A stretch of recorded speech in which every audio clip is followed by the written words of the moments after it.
qui êtes connectés, vous tous qui êtes déjà en ligne. Bien-aimés dans le Seigneur, que l'Éternel vous bénisse abondamment. Nous voulons connaître les secrets qui sont cachés dans la prière. Comment tes prières peuvent être exaucées. Bien-aimés dans le Seigneur, il y a beaucoup de gens qui prient, mais les gens ne savent pas comment leur prière peut être exaucée. Il y a des gens qui prient pendant beaucoup de temps. Et il y a des gens qui prient pendant beaucoup des années. Il y a des gens qui prennent leur temps de prier. Mais est-ce que votre prière peut être exaucée ou comment? Beaucoup de gens se posent des questions. Mais comment depuis que je suis en prière? Mais comment depuis que je suis commencé à prier, je ne vois rien dans mes prières, dans mes supplications? Je demande à Dieu, je cherche la grâce de Dieu, mais je vois rien dans mes prières. Bien-aimés, aujourd'hui, nous allons débuter un petit séminaire.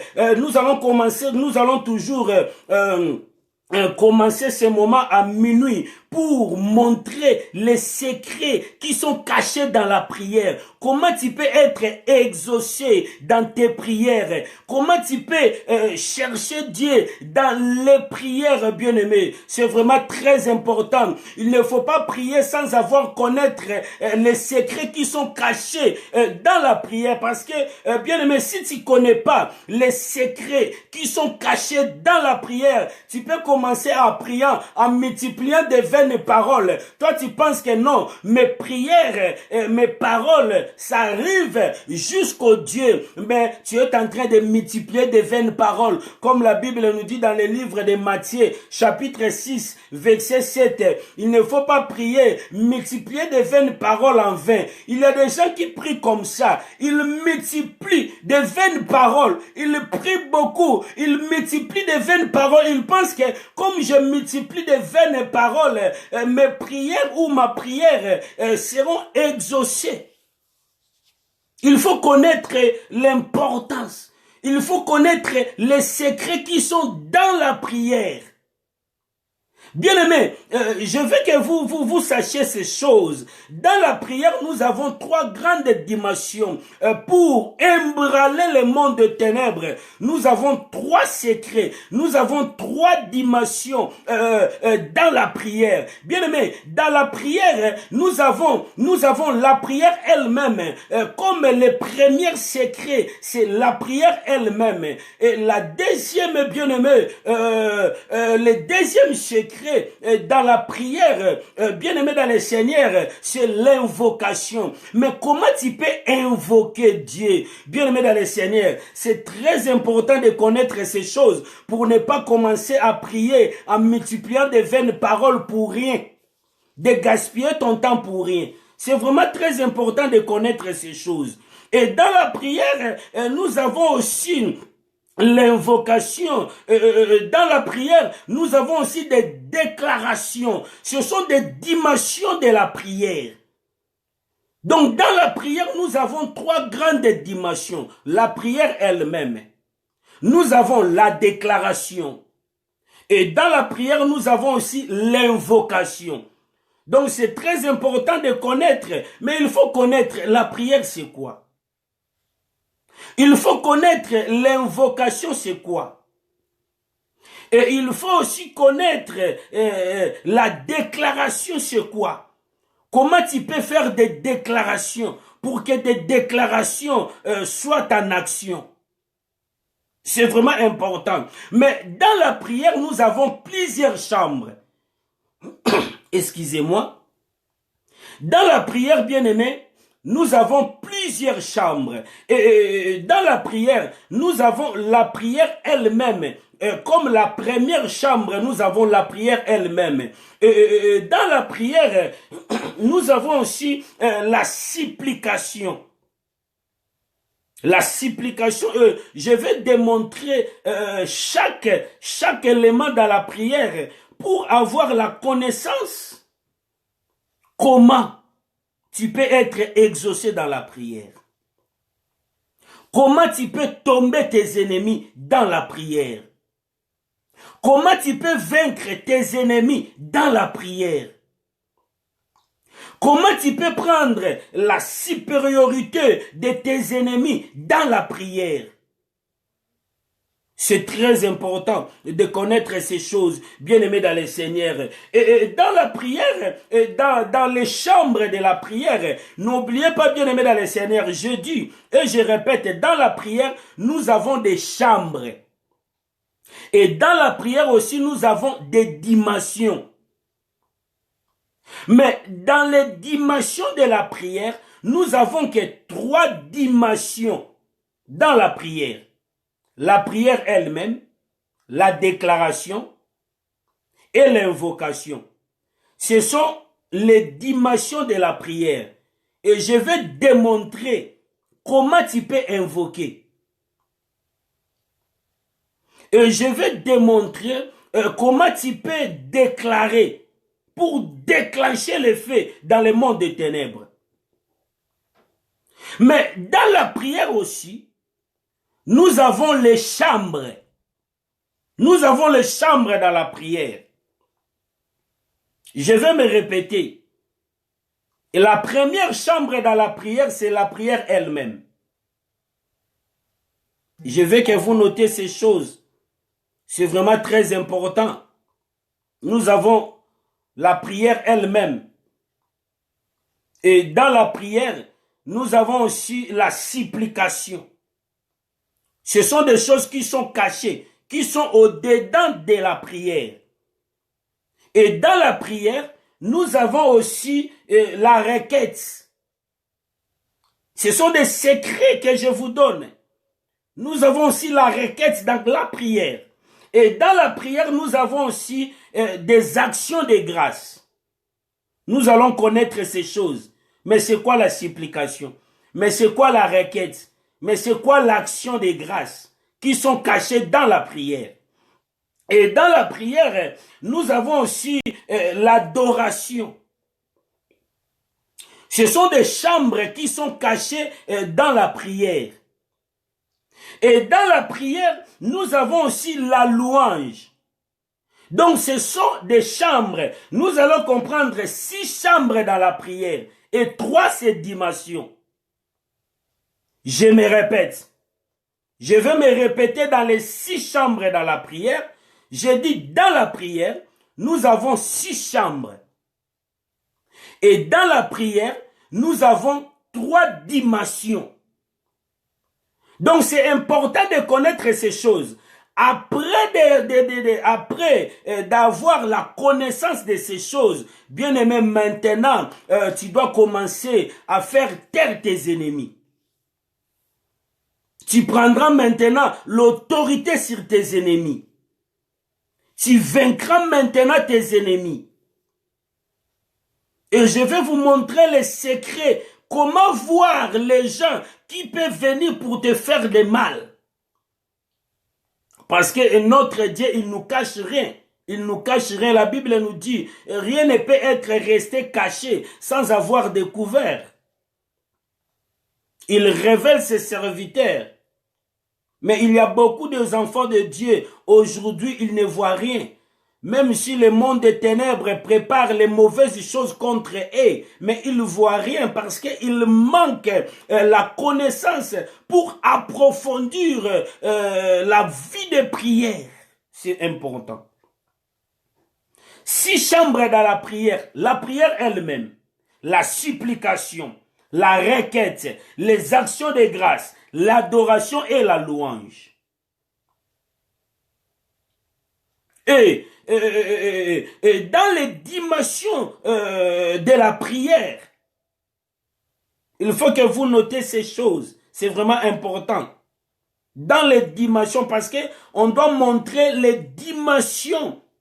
Et nous allons approfondir et nous allons rentrer dans les dimensions de la prière. Pour faire tomber les ennemis, pour maintenant appeler les choses qui sont loin, pour maintenant attirer ta promesse, pour tirer ta promesse. C'est vraiment important de connaître ces choses. comment tu peux être exaucé dans la prière. C'est important. Et bien aimé, je vais commencer à donner l'explication ou à donner la signification. C'est quoi la prière? Nous devons connaître. La prière a été commencée dans les jardins d'Éden. Parce que dans les jardins d'Éden, dans la création du monde, quand Dieu a créé l'homme, Dieu a placé l'homme dans les jardins d'Éden.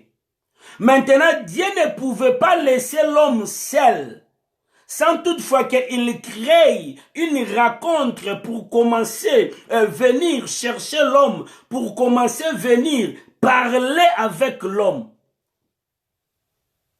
C'est pour cela que Dieu a créé la prière. Donc la prière, c'est une causerie entre l'homme et son créateur. La prière, c'est une conversation entre l'homme et son créateur. La prière a été commencée dans le jardin d'Éden. Dieu a créé l'homme. Dieu a placé l'homme dans le jardin d'Éden. Dieu ne pouvait pas laisser l'homme seul.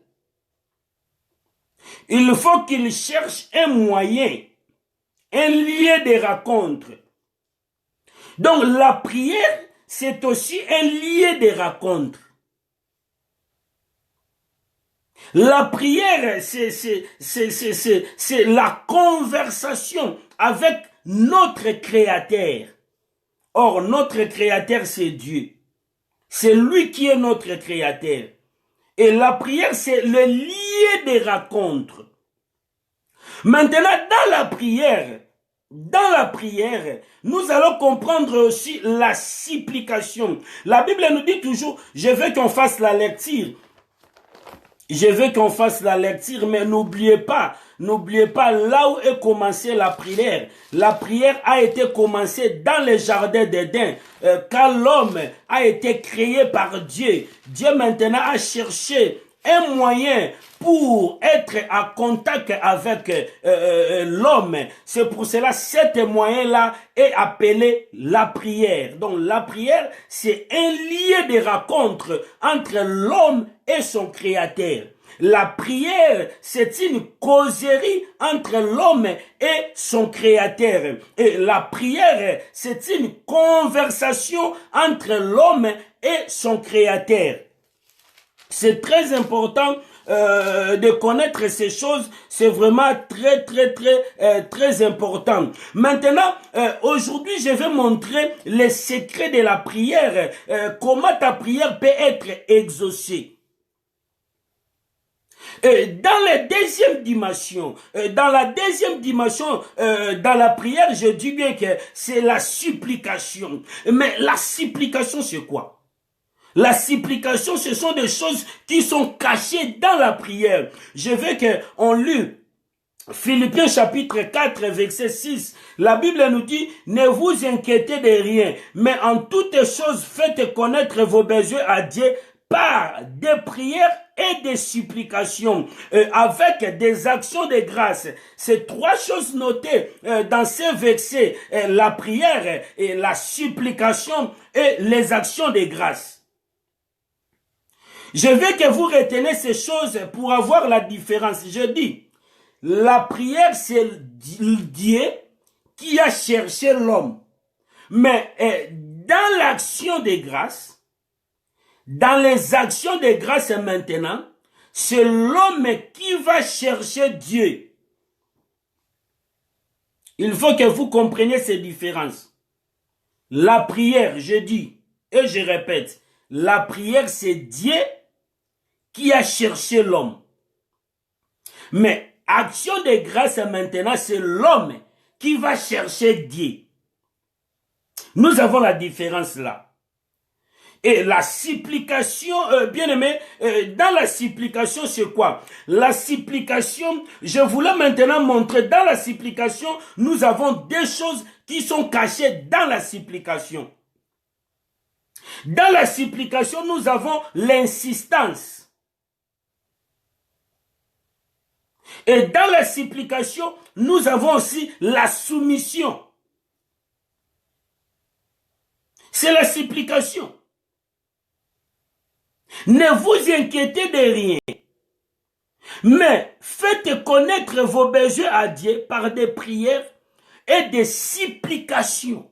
Or, la supplication, c'est prier avec insistance, de ne pas relâcher ou de ne pas abandonner. C'est ça la supplication. Et dans la supplication, bien aimé, nous avons aussi la soumission. C'est vraiment important de connaître ces choses. Parce que demander à Dieu, ce n'est pas obliger Dieu. Vous savez pourquoi beaucoup de gens, leurs prières ne sont pas exaucées. Beaucoup de gens, leurs prières ne sont pas exaucées à Dieu parce qu'ils obligent Dieu. Bien aimé, on ne peut pas obliger Dieu. Mais on demande. On cherche la faveur de Dieu. Mais on ne peut pas obliger Dieu. On n'oblige jamais Dieu. Oui, c'est lui qui est notre Père. Nous avons le droit de demander. Nous avons le droit d'avoir quelque chose dans le main de Dieu. Mais devons-nous, quand nous prions, devons-nous avoir aussi la soumission dans nos prières. C'est vraiment très important. C'est ça la supplication. Donc, des choses qui sont cachées dans la supplication, c'est prier avec insistance, de ne pas relâcher, de ne pas abandonner. Il y a beaucoup de gens aujourd'hui qui abandonnent la foi. Oh non, depuis que moi je prie, moi je prends beaucoup de temps pour prier. Mais comment Dieu m'exauce pas? Est-ce que Dieu là est muet? Est-ce que Dieu là est aveugle? Non, bien-aimé dans le Seigneur. Dieu n'est pas muet et ni sous-muet. Mais notre Dieu parle et notre Dieu attend et notre Dieu voit. Notre Dieu, ce n'est pas un Dieu qui est aveugle. Mais il faut connaître comment tu peux faire tes prières, comment tu peux demander à Dieu. Il faut aussi avoir la supplication dans la prière. C'est vraiment très important. Dans la prière aussi, nous avons l'adoration qui sont dans la prière. Mais avant de parler de l'adoration, je vais parler de la requête. Et dans la prière, nous avons aussi la requête. C'est quoi la requête, bien-aimé? La requête, c'est de demander Dieu quand vous avez besoin. Quand vous avez des galères, quand vous avez des problèmes, quand vous avez des difficultés, il faut que tu fais ta requête devant Dieu. Parce que la requête, c'est demander quelque chose à Dieu. Ce sont des choses qui sont cachées dans la prière. C'est demander à Dieu, bien-aimé dans le Seigneur. Et dans la prière, n'oubliez pas, nous avons aussi l'adoration. Mais l'adoration, c'est quoi? L'adoration. Parce qu'il y a beaucoup de gens aujourd'hui qui se disent adoration, j'adore Dieu, je loue Dieu. Oui, tu adores Dieu. Oui, tu loues Dieu. Mais c'est quoi l'adoration et c'est quoi la louange? C'est important aussi de connaître ces choses pour bien dresser tes prières devant Dieu. Pour ne pas faire des vaines paroles, de multiplier toujours des vaines paroles comme Christ a dit dans le livre de Matthieu chapitre 7. On va lire cet verset, c'est très important.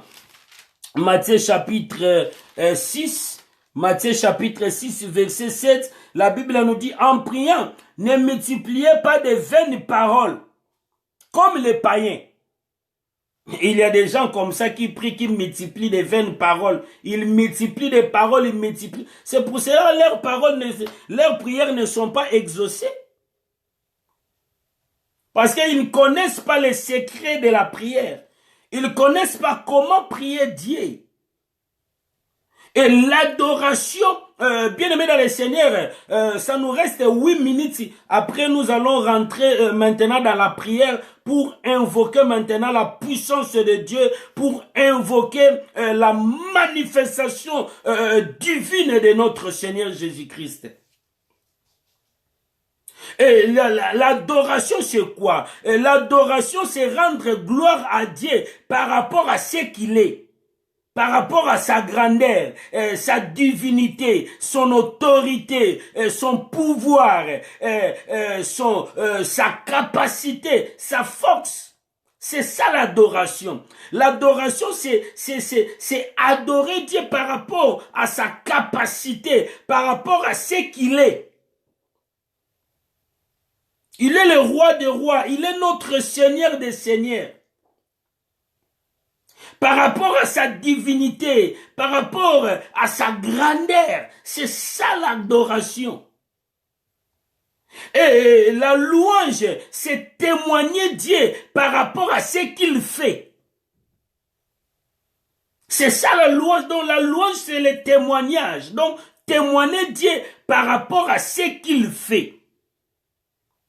Mais la louange, c'est rendre gloire à Dieu par rapport à ce qu'il est. Il est le roi des rois. Il est le tout-puissant.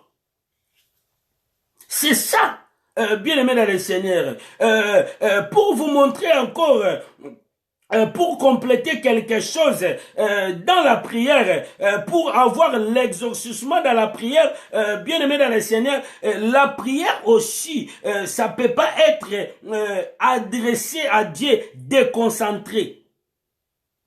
Il y a beaucoup de gens qui prient, mais ils sont déconcentrés. Il est en train de prier, mais à des fois, il est en train de se lever, de faire quelque travail, de se lever, de faire, à des fois, il est dans la prière, mais s'il reçoit un appel, il coupe la prière, il prend l'appel, il parle à l'appel, après il rentre dans la prière. Bien aimé, si tu fais comme ça, tu fais rien. Et ta prière, ça peut être jamais exaucée. Parce que tu es déconcentré. Dans la prière, il faut être concentré. Il faut rester concentré parce que la prière, c'est une causerie. Il ne faut pas faire la prière avec beaucoup de navettes, beaucoup de mouvements. Il faut être concentré. Et dans la prière aussi, la chose aussi très importante, quand tu fais tes prières, il faut avoir la foi de ce que moi je demande à Dieu. Dieu va m'exaucer. Il y a beaucoup de gens qui prient, mais elles-mêmes, elles manquent la foi. Vous manquez la foi. Vous priez, mais vous manquez la foi. Et votre prière, ça peut jamais être exaucé. Je vais lire le dernier verset avant qu'on prie, parce qu'on doit prier. Je vais faire la prière pour toi, bien-aimé dans le Seigneur. C'est vraiment important c'est vraiment important de connaître vraiment ces choses. Écoutez, la Bible nous dit, dans le livre de Jacques, nous sommes dans le livre de Jacques, Jacques chapitre 1er,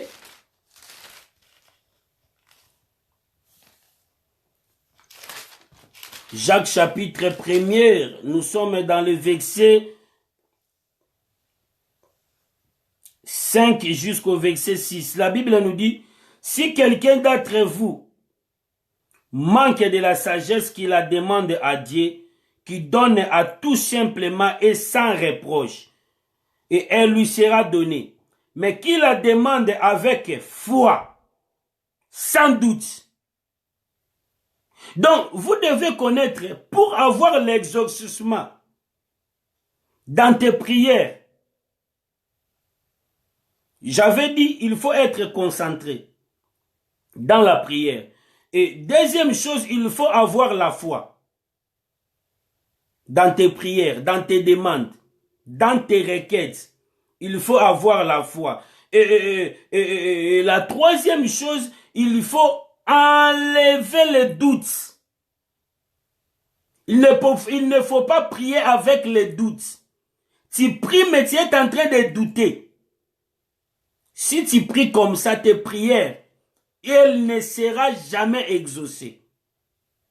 Pour que tes prières soient exaucées, il faut enlever les doutes.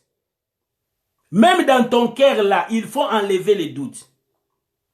Écoutez, mais qu'il la demande avec foi, sans doute, car celui qui doute est semblable au flot de la mer, agité par le vent et poussé de côté et d'autre.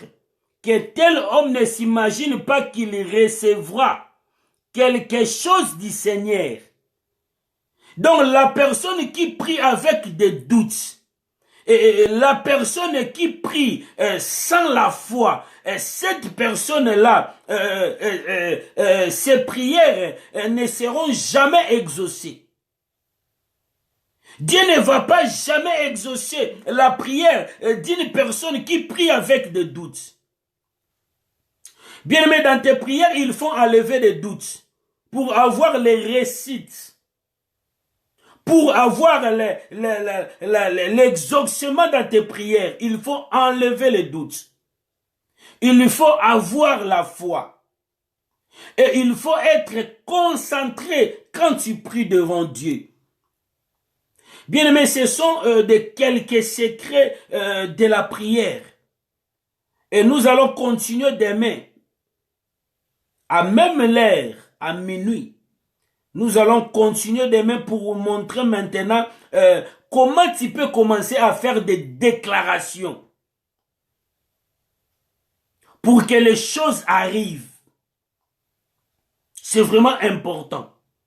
C'est important de connaître ces choses bien aimées dans le Seigneur. Je vais prendre quelques temps de prière, bien aimés, pour renverser les forteresses diaboliques.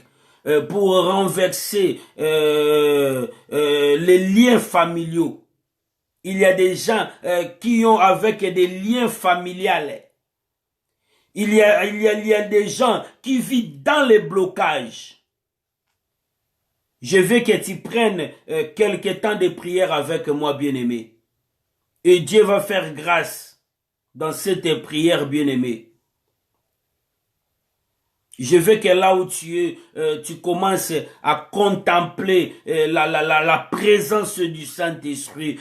Tu commences à invoquer, à appeler la présence du Saint-Esprit bien-aimé. Dire au Saint-Esprit de te revêtir de la puissance du ciel. Dire au Saint-Esprit de tes capacités. Dire au Saint-Esprit de te donner la force. Après